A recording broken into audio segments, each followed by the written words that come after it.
Julie Austin. Yay. Thanks for doing It's Show Business Podcast. Thanks for having me. Thanks for driving all the way from North Hollywood. Yeah, it was a grueling drive. So long. I only said yes because of how close you were. I know. Hey, people who are the good guests don't really say yes quickly. It takes a while. It takes like a couple weeks. Did I say yes quickly? I think I said yes right away, but then it took us a long time to find a date. Let's say moderately quickly. So I'm not a good guest. No, you're a great guest. Because you do great videos. Okay. Which I love your videos. Thank you. You're killing the video game. Thank you. I still have to put one up this week. I haven't done one yet. So if I can let me describe your videos and you tell me how bad a job I've done. Okay. So it's basically you're talking like narrating a story. I look like garbage. Are we allowed to swear on this podcast? You can swear if you like. I look like shit. Okay. No, why would you say that? There's a reason why, and I'll tell you later. Okay. So, but they're not always pictures of you, are they? Oh, well, I have the ones that are slideshows, like pictures, but then I slideshow. also have the ones where I'm just holding a camera, talking and walking. I'm talking about the slideshow format, which I love. You don't even know about the talking and walking I know yet? the talking and walking, but the slideshow ones are the ones that hit me. Okay, I haven't let you get too far into this description. Go. So there's a slideshow happening with like things, and you're talking and narrating a very tight reels length story about like something that's very personal yet very relatable. Like you did one about like women's outfits, and I just know like I would see like all my comedian friends commenting, and I don't wear women's outfits most of the time, but it still was like such a good video, and I just thought it was so concise and really hit the point home and funny. Thank you. Yeah. Thank you. Yeah, that was good. That was good. More of them have been the walking and talking, but the slideshow and the walking and talking are based out of the same thing, which is that like I work from home and I literally look like I get up and I do nothing. The way I looked while I was sleeping, disgusting, nightmare. I just live my whole day like that at home. And I used to put this obstacle in front of myself, which was in order to make a video, I need to do my makeup and do my hair and get good lighting. And because I had created that obstacle, I wouldn't make the videos I wanted to make. So the first thing I did was like, you know what, screw it. I'm just going to do voiceover and then use photos that I like from the past, so I don't have to like prepare myself for the video. And then in the recent ones, when I go for my daily walks, I'm just like wearing a huge hat and sunglasses. I talk about whatever the subject like is. a sun hat? Yeah, but it's like, or like a baseball hat or whatever. Like I wear a sun hat now. I love it. Full brim. Full brim, 360. I think I don't What a really... good mom. What? What a good mom. It's a great mom look, but also like I don't like the sun. I don't want to be in the sun. I'm not a beach person. Like it's just too much. And I drive with the sun hat. You shouldn't be in the sun. Look at these giant marks I have here. That's sun damage? Yeah, sun damage. How do you know? Oh, I go to a dermatologist and get skin checks. And they said it's sun damage? Yeah, they said it's nothing to worry about. It's just massive freckles that have Can you become- put like a tattoo over it or something or no? I'd probably opt for a little concealer before I would go for a tattoo. No. But What about like the teardrop? You kill somebody and then why is your tear so far? Long story. Tears in the wrong place. Yeah. I tried to kill somebody, but it didn't work out. Yeah. So. And that's been a good, fruitful format for you, would you say? Has it built your audience? Has it found you new followers? You know what? It hasn't built a lot of followers, but it has gotten me interactions with like quality followers. Do you know what I mean? Yeah. Like people who I really admire, who like run big shows or they have a huge following, who I've followed for years and interacted with their stuff and they didn't follow me back. Right. You're talking about me. It's fine. Absolutely. They have found me through those videos because comedians have been like sharing those videos. Yeah. And they'll finally follow me back. And now they're like engaging with my stuff. And you know how comedy goes. Like that's good. That's good that they're like, thinking of me now and realizing like, oh, maybe Julia's like maybe she's great. a person. Yeah. That's how I saw it. It was Erica Rhodes shared it. Yeah. Yeah. Erica Rose, Hannah Einbinder shared it. Oh, yeah. Nice. And that's my friend found it that way. To a friend of mine who's not a comedian, Hannah Einbinder is like a celebrity. You know what I mean? And I sometimes forget she's a celebrity now because I met her doing like open mics when she was new. She like came to my birthday at a bar. Yeah. And so to me, when she shared it, it was like, I know we're not peers because she's on HBO now, but I still see her as like someone who I could chat with. And I was like, oh, that was really nice of my acquaintance, Hannah Einbinder. And then my friend who follows Hannah and is like a fan, she's like, oh, this is a huge deal. Hannah shared your thing. And I'm like, oh yeah, I know Hannah. She's like, Hannah's famous. And I'm like, well, Hannah's a nice person and we know each other. Yeah. Do you like remember each other from? Oh, of course. Yeah, okay. I know. Right. I mean, if we see each other out at a show, like we You'll say hi. Oh yeah, each other so hugs. yeah, I love the people who like get some success and then like share it and they're still down and like, you know. Oh yeah, she's like the sweetest person ever. Yeah, that's always like. Then there's sometimes people cut ties, which is also fun. But I like the people who give back. I have found that the people who act that way when they're big were already acting that way when they weren't big. Like I heard this quote that I love, which is like, money or fame, like either one, just make you more of whatever you were before. And if you were well, it makes you better. And if you were sick, it makes you sicker. Like, you know, sicker in terms of like emotional sickness or social sickness or whatever. Yeah. It's more of who you already were. It's not like it allows you the freedom to be who you wanted to be in a way. Yeah, exactly. Yeah. So yeah, the people who give back, I feel like it's such a small community anyway. It's like, sometimes when I see like, comedians beefing or like people doing, I'm like, there's only like that. We're all in the same circles. You're going to be mad at people and being on the same shows. Like, I don't know. It's just, oh yeah. Entertainment's one of those things like you fight to get in and then you're in and you're like, there's only 10 people here. Like, what do we, like everyone from the outside is like peering in and then you get in, you're like, yeah. Just like you, your friend's like, oh my God, you know Hannah. I'm like, yeah, I know her. Yeah. Yeah, well, I don't know that I'm not at the level where there's only 10 people. I'm exaggerating. There's still like, hundreds of me for sure. But there was something I was gonna say. But let's say there's a couple thousand people of your peer group, right? Yeah. Relative to the size of the population, that's not that many people. No, for sure. And then the more advanced you get, that does get smaller and smaller. Yeah. I think that's something I had to learn in my 20s also, is like always remain nice with people. Not in like, now there's a difference between like being networky in the sense where I'm never gonna like, for example, be friends with someone I do not like in order for a career opportunity. No, that's, you know what I mean? That's like a sociopath. Yeah, but people do it. I'm never gonna like vacation with or hang one-on-one with someone who I do not like as a human being because they can advance my career. But I also am not out here like burning bridges. Like if I realize someone is not my speed as like a human, I am not going to be like, I don't like you. You need to know that. And here's why. You know what I mean? Yeah. Like I'm just going to like create a distance and boundaries that work for me. And they'll never even know I did it. They won't even know. You know what I mean? Yeah. I was listening to just like a random comedy mix on Spotify, and Dana Gould bit came up where he's like, nothing good ever comes after, and let me tell you what I think. And I was like, that's so funny. Yeah. Because basically you're just going to burn that friendship, relationship, whatever it is. But, it's very rare that someone in that moment is like, oh my gosh, they're right. Everything they said about me is true. And I'm going to change all my ways. And I'm grateful to them. Like that, usually, even if what you're saying about them is true, it's going to take them years to really realize it. If they ever do, it's in the moment, they're just gonna be like, that person's an asshole. You can't change anyone's mind about anything ever. So it's really just a reflection on the person saying it who thinks they can change the person. Life, for the most part, changes people's minds, not like one conversation. I mean, then again, I've had conversations where people made me see things differently, but every time I've given unsolicited advice, I've regretted it. Oh, unsolicited advice, no, is the most annoying thing in the world, and I can't stand people who give it, and I try to be really, I really try to not give it. Well, that's the end of this. No, I've given like innocuous unsolicited advice, like, hey, because I'm an audio guy, so I came from music and audio, and sometimes when I see a comedian who's got a really big voice, like just like maybe they're from the stage or maybe they're an actor and they just have the ability to project and they have the mic here. Oh, that's too much. I'm like, you have an ability that I don't have, that a lot of other people, you could be down here. Yeah. Let me see your face. It's better for you on stage and you're not going to blow up the stereo. Yeah. So, but even sometimes when I say, hey, you have the ability, I try to frame it under the like, hey, I'm an audio guy. It's not a critique of your comedy, but you be down here. You could be great. And then I'm like, why did I say that?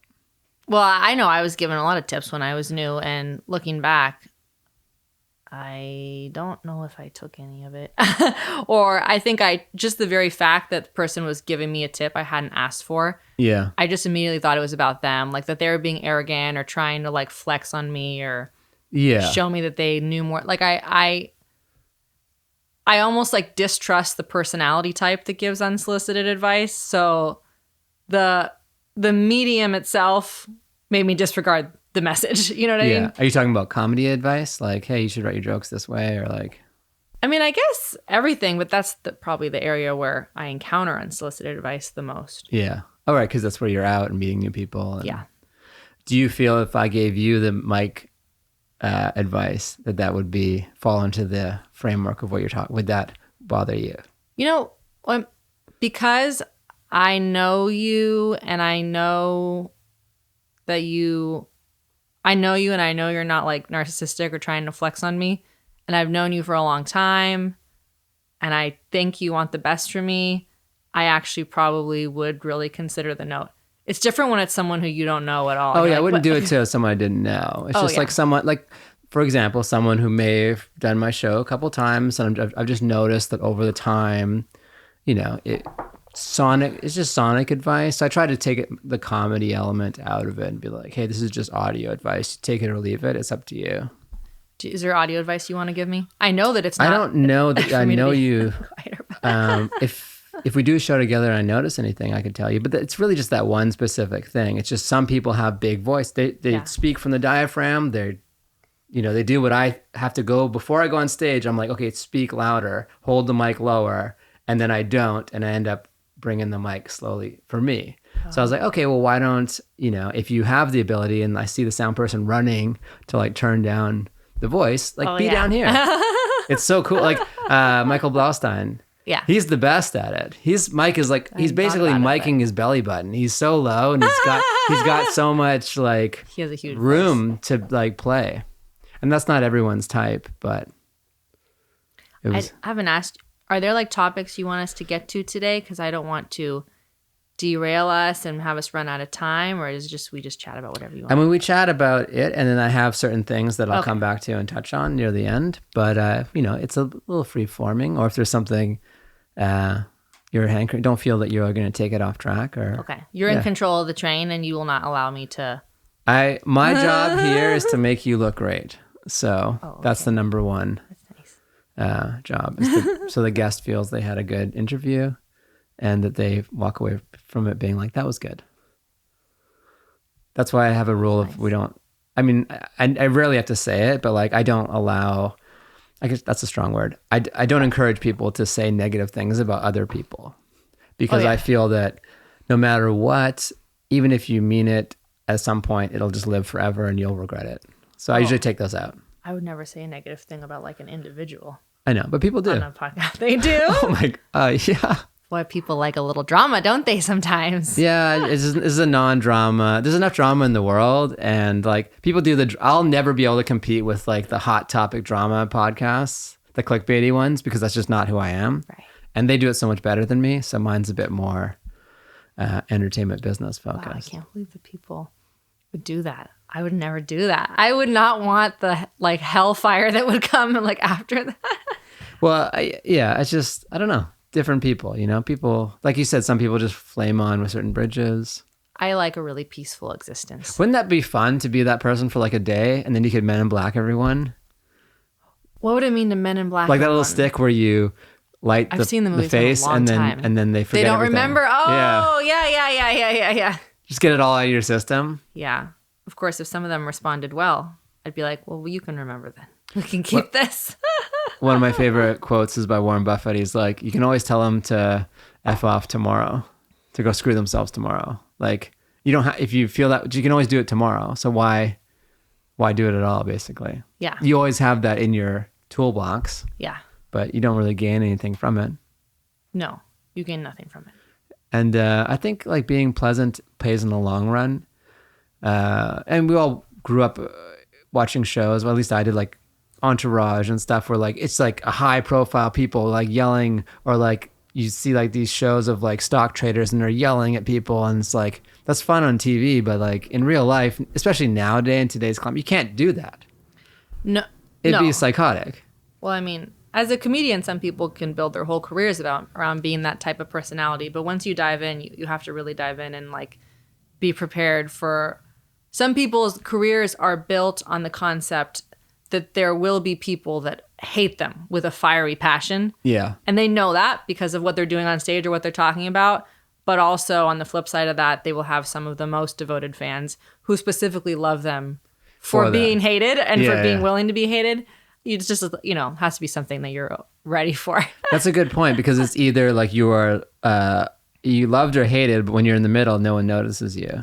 I mean, someone wrote a great thing recently online that said, next time someone doesn't like you, check your pay stub and see if it affected it. And you recently launched a podcast. Yeah, but I don't know what the hell I'm doing with it. Why not? Tell us about it. Well, it's funny because you said you don't ever change anyone's mind. And my whole podcast is about people that change their minds. Right. But I mean, it's not also, they didn't change their minds like in a moment. It wasn't like a aha moment. It was people who have like a series of events who like change their minds. Like it kind of focuses on, like the big topics, like a guy who was a Republican and then he left the Republican Party, and like a girl who used to be like very religious and thought that gay relationships were super sinful. And now she's like very, not only openly gay, like she's built a whole brand and like empire around her gayness. And, a woman who was against abortion, and now she's like, very, very actively like pro-choice, those types of someone who used to hate guns, who now owns a gun, like that kind of thing. So you're not changing their minds. You're talking about how they changed their minds. And I want to hear the story of like why. Because that's a ticking clock. You're like, come on my podcast and I'm going to change your mind. Oh, yeah. Which could be fun too, but not really. Could be fun, yeah. I made the podcast because I know that never happens. Right. So I wanted to give people a platform in a more like drawn out way to explain how they changed their mind. And you're making them do the hard work outside the pod. Come to me when you've changed your mind with Julia Austin. Yeah. But a lot of people, it's just like, you said earlier you're doing too much. And I'm like, I'm not. Like, because I started an Instagram page for the podcast. And then I immediately was like, I'm not posting to this page in a consistent manner. Yeah. And neither am I. No one is.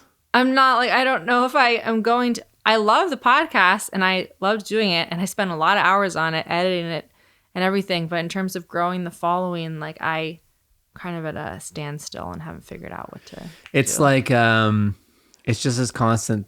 It's the consistency that builds it. There's you can hope for a viral moment, but it's really the consistency from what I found that builds a pod.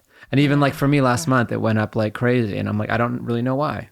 It's just been from being consistent and doing it more and more. So the podcast game it's good, but it's also, I feel like it's good for you. Like you have conversations we get busier and busier as we get older. And it's like you have conversations sometimes with people who you don't get to hang with. So it's like good for me, it's good personally, but also it's good for the brand and good to, there are, monetary rewards at the end of it. Sure. Yeah. Yeah. Especially if you break top 10, like we have some friends who are doing so well in their pods. Yeah. And it can be life changing. Yeah. Well, maybe I'll get back to the pod. The other thing with my podcast is that I released all 10 episodes as one season. Like a Netflix drop. Like a bingeable season. Yeah. Yeah. That's smart. I think it's smart because in a way, but it's only smart if people just like go to it, because I feel like because each episode is different, I kind of feel like if they get into it, then they'll like pick and choose the topics that they want to listen to and be like, oh, what about this? What about this? Are they on YouTube? No, I don't film it. Okay. So no film, just only audio. Audible. Yeah. Okay. But it's on, the Google Pods, the Apple Podcasts, the Anchor is where I originally made it, but it's dispersed to the Spotify, So you basically uploaded and published them all audio on the one date? I think I did. I got everything ready to go, edited, ready to go. And then I released one a week until they were all out, basically. How much editing did you have to do if it's just audio? Just like mastering I would say I spent anywhere from 3 to 5 hours editing each one. What were you doing? Making them perfect. So we would record for like an hour and 15 minutes, but it was very important to me that every episode was 30 minutes or under.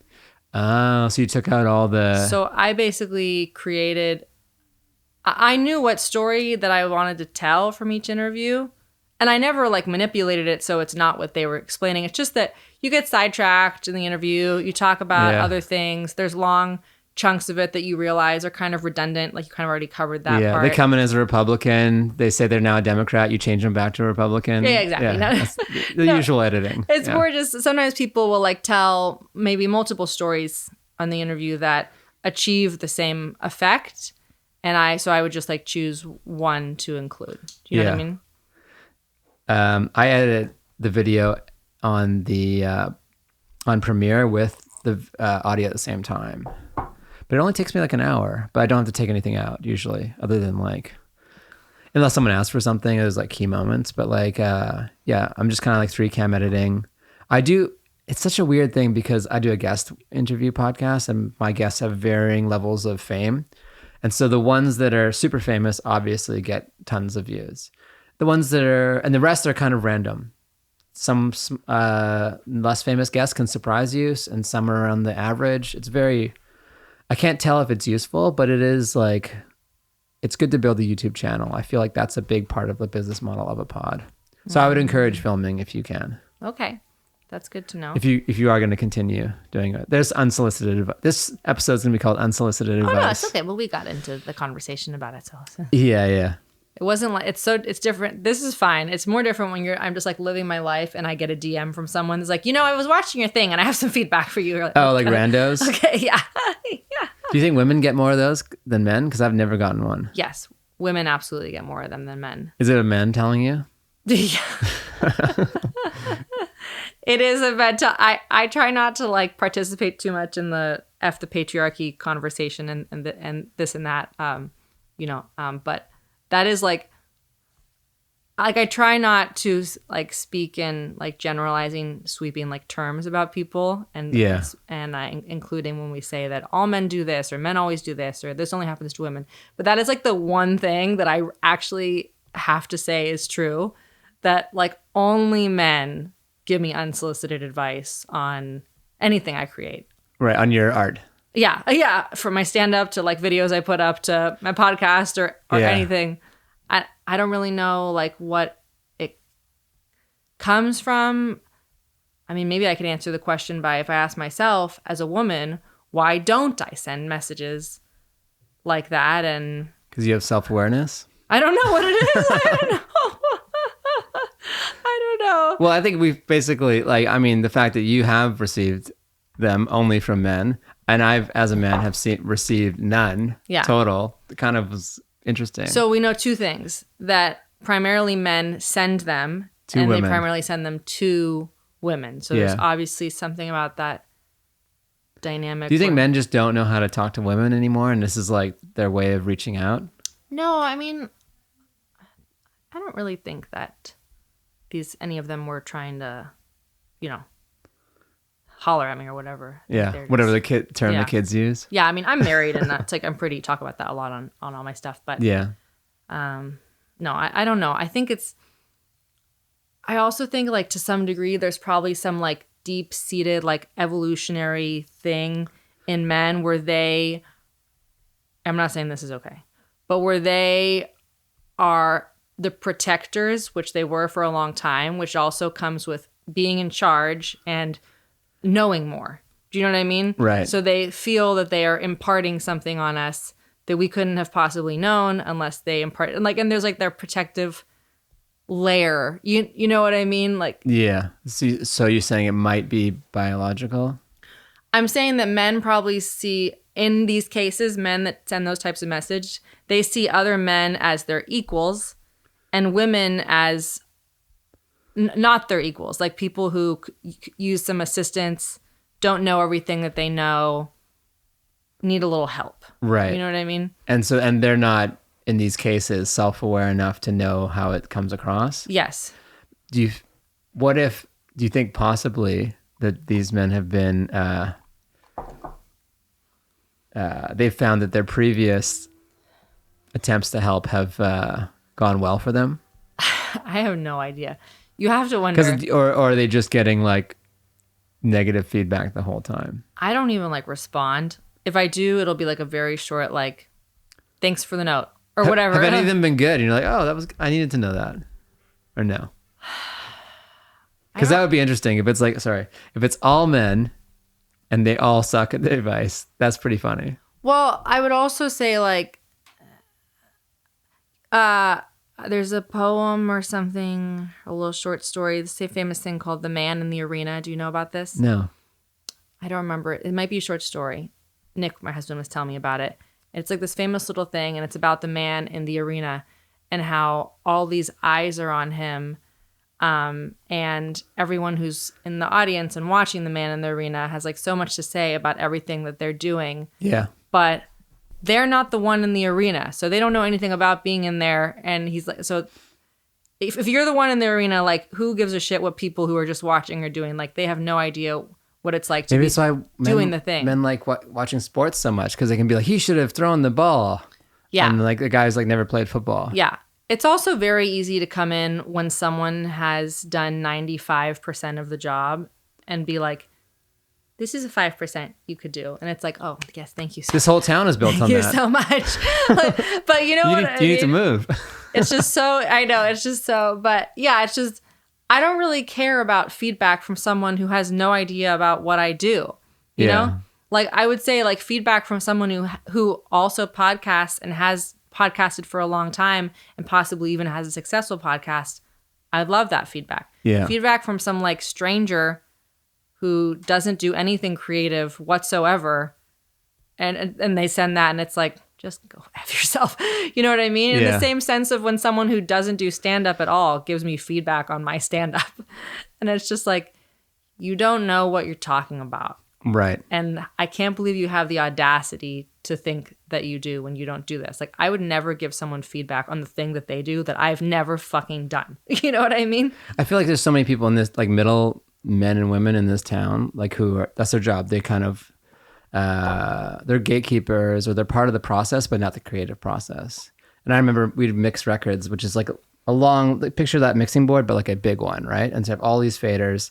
And then when you finally do the process, sometimes the buttons don't do what you think they do, or they're disconnected. But we would leave like a bank of disconnected ones, so the executives could come and be like, can touch them. Oh, and feel like they're impacting things? Yeah, but it didn't change anything. That's so funny. And it was good. It was a part of the process. That's hilarious and so smart. Yeah, because you're like, there's sometimes you have to manage. You can butt up against it and like put your foot down. And that was some people's approach. Be like, this is art. You don't touch it. Get out of here. Or you just kind of like deal with it the best you can. Well, but in that case, if you're talking to a gatekeeper, then you do have to learn a little bit of diplomacy. Like, you know what I mean? Like, you're in this situation because you need them, and if you need someone, then you have to cooperate a little bit. If you didn't need them, then sure, you could just do whatever you wanted and not take their feedback. There are other people they still need the gatekeepers, but they have the ability just to be like, no. And I always admire those people who are like willing to put it on the line and be like, no, and confront.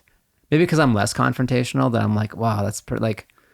So I picture someone like Prince just putting his foot down and be like, no one's allowed in the room. I just burped. That'll be a nice one on the. I didn't notice. I was talking over it. It's like an internal burp, but I heard it in my ears. I can turn it up if you'd like, and then that'd be great. Yeah. Well, I think if someone wants you to make a change that would change your work at its essence, you need to put your foot down, because then it doesn't matter how much they could make the thing blow up if it's just at its core not the thing that you made. Yeah. But if it's just like little things that, it's annoying, but it doesn't really change like the essence of the thing. Sometimes you just have to do it to make someone happy if they are the gatekeeper. There was a great story. I'm totally forgetting who it was, but it was like, it might have been a Tarantino film or something. It was some film, and they were talking about the director wanted this actor, and he wasn't famous. And he was getting lobbied and lobbied by the studios. Like, could you put some big actor in it? Can you put whoever? Will Smith, Keanu Reeves, whatever. Put this guy in the movie. And then he's like, listen, just be honest. If I put this person in the movie, do you really think it's going to change the financial outlook of it? Do you think it's going to change what we can do with this? He's like, probably not, but it'll make me feel better. And I'm like, that's just such good honesty. Like, wow. That's... Because and also these people have jobs, so there's like a say something syndrome. It's like, I have a job, I'm an executive, I'm here to manage the project. Yeah, I can't just go in and be like, thumbs up, guys. What do you want for lunch? Right. It's kind of, you feel like you need to be working. You have to be useful. Yeah, I mean, I have a day job as a writer, and I mean, I've been a writer for many years, and I've had many. You seem like a writer. I did not know you had a day job as a writer, but you have a very. I was picking up on the writer vibes just from how well written your videos are. Oh, thank you. But yeah, I've had a lot of editors over the years, and sometimes I will feel that they suffer from the syndrome of that I did the thing 95% perfectly, and all they did is come in and comment on the 5% that wasn't perfect, and it would just like drive me nuts. But also, that is true. Like, they're hired to be an editor, and if they just pass everything along exactly as I submitted it, then their role would be in question. Yeah. Why are they here? So they have to touch something. Yeah. You have to. Yeah. They're going to pick up the brush. They're going to make a couple marks. Yeah. It's like when do you hand your essay to a teacher and they're like, looks good, there's no red pen. Then you feel like they didn't even look at it. Actually, you're like, well, did you read this? Oh my god, yeah. If you wrote a book, I'm not sure what kind of writer you are exactly, but I'd love to talk about that. So you write a book, you turn it into your editor. Your editor's like, looks good. You'd be like, what? Like, you kind of need that second set of eyes, especially for something that's like 200 to 300 pages. Yeah. No, for sure. I mean, I also think when you're that close to something that you spent like that much time writing, yeah, you just need fresh eyes on it.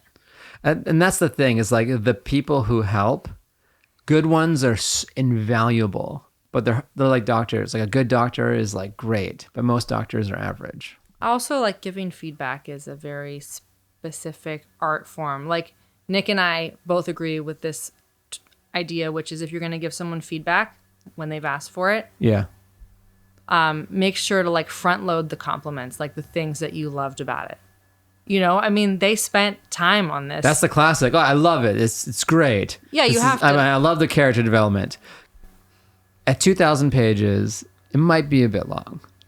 Right. Yeah. But you have to come in when people just come in and just tell you the things they want you to change. I mean, I think that's a little bit like socially unaware, and also like on their end, like they're just, I don't know. I mean, they just think that they're such an authority that like I don't know. Just, you give over all feedback, the good and the bad, not just the bad. It comes off wrong. Don't do that. Yeah. My friend recently wrote something and he sent it around and he's like, hey, give me your feedback. If you don't like it, don't tell me it sucks. That's not helpful. And I'm like, that's a great way to kind of like a preemptive strike on like teaching someone who may or may not have done this before. Just tell me what you'd like, and that's it. It's also good to set up like boundaries, like the people you're asking for feedback from, like it's very delicate, and don't set them up to fail, Like, you said that what I said much better. You're my editor. You just said what I said so much better. Exactly. Well, I remember my friend had a screenplay that had sold or was in development or something, and he wanted my notes on it. He asked me to look at it, and I don't know why, because it was already in development, but he had me look at it, and he told me in advance, he goes, just so you know, the casting is set on this, so we're firm on that. And that was him saying to me, don't try to tell me anything about, I would see this person being better played by a certain actor, because all that will do is bother him, and there's nothing he can do about it now. The casting is set. Do you know what I'm saying? Yeah. Like, and then it's just like, if it's nothing that can be done about, this is a thing we can't change now, so don't comment on that because it'll just bother me. You know what I mean? Yeah, that's smart. That's setting the person up to do the best job they can and to be the most helpful, so he'll get the feedback he wants related to the items that are important to him. Yeah. When I give someone a script, I want like just basic. Put a check mark next to the things you liked. Yeah. That's it. That's all I need to know. I do more like I'll write down like lines that I liked and things like that. Yeah. I want to make them, because I know that they put a lot of heart and soul into it, and they were probably so excited when they wrote that. So if something really made me like laugh, or I really smelled like I'll write it down and be like, tell them that you liked this, and tell them that you liked this, and you know what I mean? Right.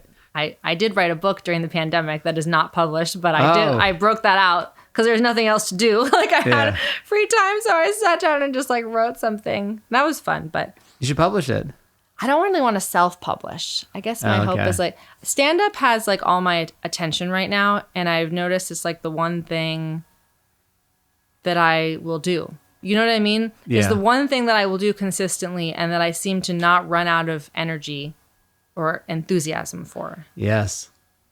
Yeah. That's really what it means to be a stand-up, is that you're always stand-up. Your slash will change, slash podcast, slash writer, slash Yeah. actor, but like the stand-up is always the thing that never runs out. Yeah.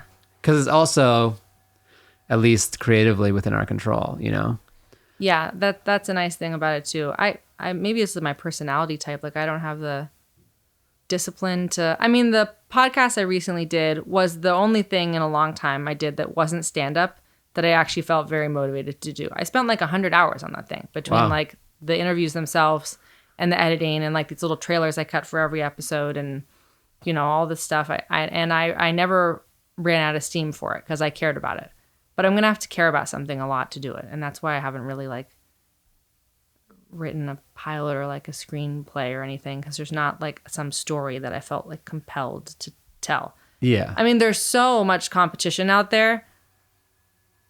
People who care deeply about things that they write, that have 20 years of writing experience under their belt, are not getting things made. So for me to arbitrarily write something because I'm supposed to as a stand-up when I don't even want to, Yeah. it's like, what chance would I have for that ever to become anything? You know what I mean? And someone will approach you at some point and say, hey, like, oh, I saw you on stage. You were great. Would you want to do Right. this? And then you can make the decision. Yeah, but I would have like no type of sample to send them. I'm in an interesting place, but I'm like at peace with it. Like I was feeling a lot of pressure to like do another thing for a Yeah. long time, but and I tried. Like I did write one pilot as an exercise. I forced myself. And Nick, my husband, who's been writing for like 15 years, Yeah. We talked a lot about writing at the show. he's a great writer. Yeah. All of his shit is like so funny. I mean, and just like tight, and his voice is just. I mean, he knows how to write. It's just like stand up. Like it takes 10 years to make a good writer, I think, and if not more. And same with stand up, I think. Like, but you know, so I knew like my first thing was never going to be good. I just wanted to challenge myself to complete something, to sit down and write one pilot to completion, no matter how bad it was. And I did it, but I did not enjoy it. But now you're familiar with the framework, the terminology, the language. A little bit. I forgot a lot of better now. But well, yeah, he did. He like very sweetly sat down and like gave me little lessons. Yeah. Opens up Final Draft. Yeah. Well, I already knew how to use Final Draft, but he still had to teach me some things. But just Yeah. like structure and things like that. Yeah. Comedy power couple. Maybe we are. He's bringing a lot more power. He's a lot more versatile than I am. Yeah, we had a great conversation about something he's working on, and I hadn't had a long conversation with him before, like a couple weeks ago, and so I mean, I always knew him in passing through comedy, but never like we just had a moment to chat. Kind of like I probably know you more than I know your husband, 'cause Yeah. I think for whatever reason we've just been on more shows together.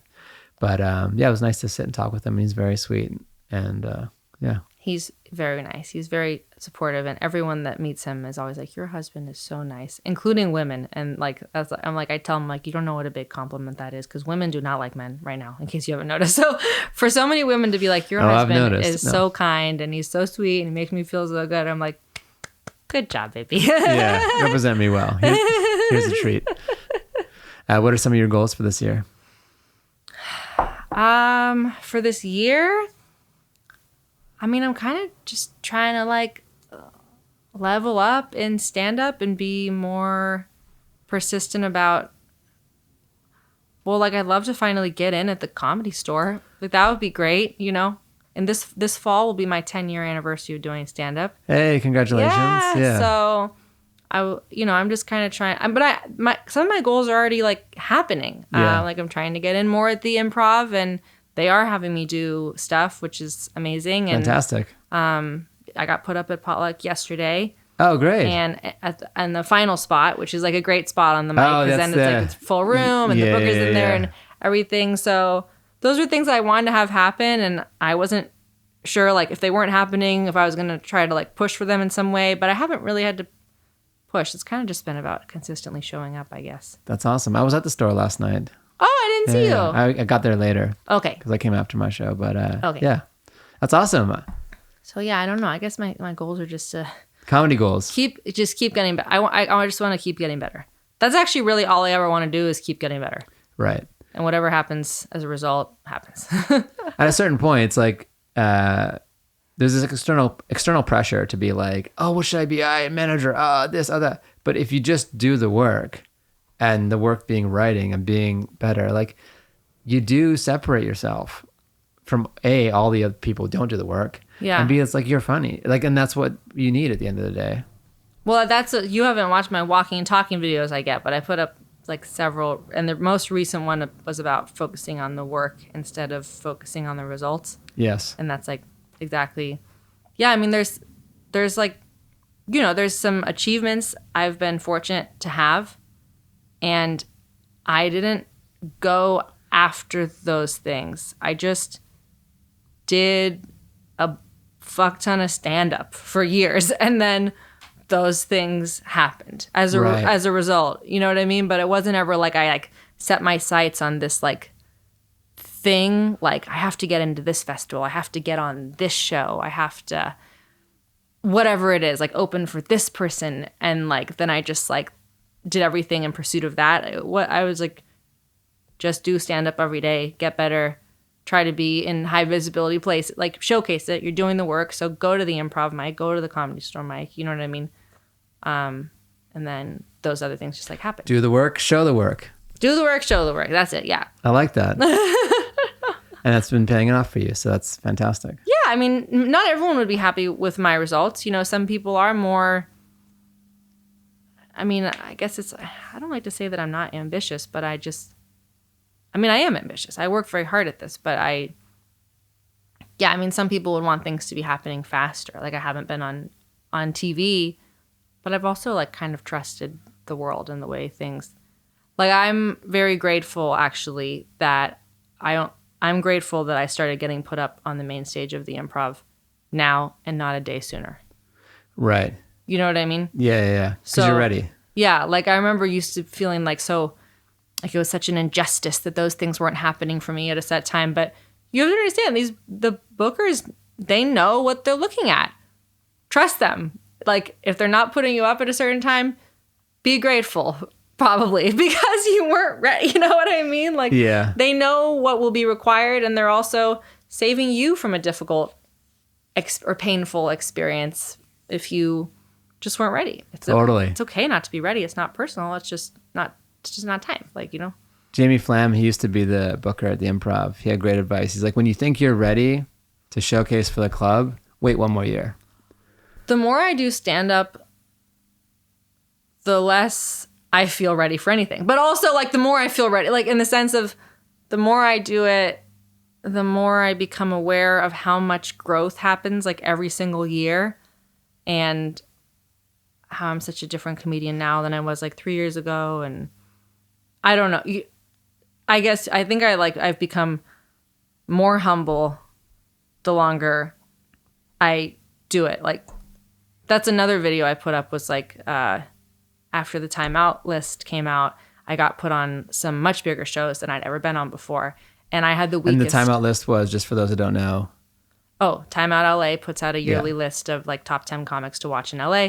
They didn't do it the last 2 years because pandemic. Or maybe they did do one for like Zoom comedians or something last year. But I was the last list. You were on the last one that I saw. Live ones before the pandemic. And I got put on like bigger shows, and I had the weakest set. And I felt like out of my element, but also that was like a positive thing because it forced me to work harder and analyze like, oh, what do those comedians on those shows do that I don't know how to do yet? And now like I have to go and like learn how to do that. So when I come back to these shows, I don't feel like the new person. Right. Anymore. But like that's the thing, is like you are a mix of the people you spend the most time with. So at some point you get bumped up to like a new class, so to speak, and then you can be so fortunate that they're better than you or whatever it is, or have something else, because then you're a mix of them, right? And then you start building. Oh no, it's only a good thing. And you kind of like being the bleeding edge, because at a certain point, there's always going to be a point when you're something to strive for, and it's not like a box. We can't just tick like 1 through 10, and now we go to the next level. It's like you might only have 6, but you have this opportunity, and now you got. It's kind of like that Eminem song in a way. It's like, hey, this is your opportunity. Step up, and kind of pushes you to grow. Yeah. No, it's almost like you re-enter high school over and over again if you do this, where you'll become a freshman over and over again, work your way up to being the senior class, and then your reward is becoming a freshman again in Yeah. the next class, you know? Yeah, they're like in it's called like S curves. You're like nothing, and then you bring up to here. Yeah. And just when you feel like you're not ready for the next one, I feel like that's good in life too. It's like you get married just early enough before you kind of miss it, and then you have kids just early enough before you kind of miss it. Like otherwise, you kind of slope down. Right? Yeah. If there's examples of goals that like, you know, I'm just talking about me right now, not necessarily those are your goals, but it sounds like you met a guy and like you got married, and it's like you're like, yeah, that was great. Maybe you were too young to do it. I don't know how old you were, but like It's 32. you did it. 32 you know? is a great age to get married. Great age to get married. Perfect age. Perfect age to get married. But it's just like maybe it was scary. I don't know. But it's like you do these things like, and then you're glad you took the risk and put it on the line to like do something big, you know? Oh, yeah. Yeah, for sure. But for the record, there was nothing scary about marrying Nick. It was like the easiest thing in the world. Okay. Yeah. He is going to listen to this, and thank you for clarifying. Well, no, we'd been together for 7 years, and we owned a home together at that point. So, you know, like we're just like, Okay, you're we were real adults. Deeply, like he's on my life insurance policy at that point, vice versa, health insurance. You know what I mean? Yeah. Like marriage was just like a little arbitrary. We're like, sure, we'll throw the government at this also, or whatever. Yeah. Oh, they were the last ones to the party? Yeah. Like we have the mortgage board, the realtors on board, government, come to Yeah. the party. Let's go. Well, Julie Austin, thank you for doing the podcast. This was great. so fun. Tell us the name of your pod, what to find it, where to follow you, all those fun stuff. Yes, it's called 180 with Julia Austin because it's about people that did a 180 on a subject. Yeah. And Great it's name. on just everywhere you get your podcasts. And your socials? Oh, so I'm basically only active on Instagram, but that's at Julia Austin was taken, and I post about all my shows there. And also these videos that Latif likes so much go up on Yeah, there as watch well. your videos, like the videos. They're fantastic. And follow Julia Austin on Instagram. And thank you so much. Thank you. Bye.